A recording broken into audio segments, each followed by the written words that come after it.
Hello mga mommies! Ayan, Luzon, Visayas at Mindanao. Napakaganda po ang ating for today's video na isang flower bouquet gawa sa fussy wire. Po tayo ng flower bouquet. Ito po, isang malaking lily. No? So, ayan, nasa gitna at ang color po natin combination ngayon is violet, red, and pink. Ayan, naging assorted na po ang kanyang kulay.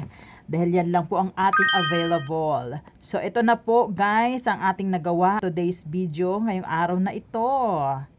So, napakaganda naman ang combination at bumagay naman po dito sa ating flower bouquet. Para po ito sa mga birthday, anniversary at special occasions. Lalo na po na palapit na po ang ating Berber. Ito na po ang Ber natin. September, October, November, December. Pinaka-jackpot yung December, di ba po?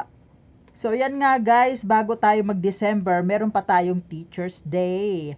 Pwede rin po ito irigalo sa inyong mga teacher, lalo sa mga bumabagsak-bagsak na ngayon. So, ito nga po, binagyan ko po ito ng fairy lights. Yung fairy lights po natin ay nag-iiba-ibang kulay, parang Christmas light. Pero ang cute niya, di ba? Ayan, yung mga blink-blink na yan. So, ang gandang tignan ng ating flower bouquet ngayong araw na ito. So, ayan nga guys, ayan na. May tatlong iba't ibang spark ang ating fairy light. Merong mabilis, at merong pa-idlap-idlap, at yung isa steady naman po siya. Ayan, napakaganda po siya sa gabi, lalo pag binigyan mo na sinurprise mo po ang iyong mahal sa buhay, o kaya sa mga kaibigan, malalapit na kaibigan, mga guro nating mga heroes nating guro, andyan po, na laging sumusubaybay sa mga kabataan na pwede niyong bigyan ng mga flowers. Ayan, yan po ang maging bagay sa kanila. Ayan, napaka-special naman talaga ng ating flower bouquet.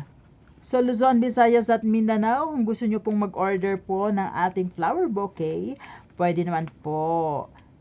So, ayan po ang ating nagawa for today's video. Ang ganda-ganda, di ba? Ang cute niya sa dilim. Oh, di ba? So, steady naman yung kanyang lights niyan. Steady po siya. Oh, di ba bonggalicious? Pero ang price po nito ay i-costing ko pa po for the next video. Ayan, ang cute talaga niya. Oh, ayan, nagbi-blink-blink na po siya. Maganda po siya sa gabi o kaya sa araw. Para makita po ang kanyang kagandahang nagla-light at talaga namang gumikinang ang ating mga flowers sa gabi. Ayan o. Ayan ang switch niya po ha sa likod. Mga mommies, ayan sa likod. Yung mga gustong bumili, sige po. Thanks for watching. Bye-bye!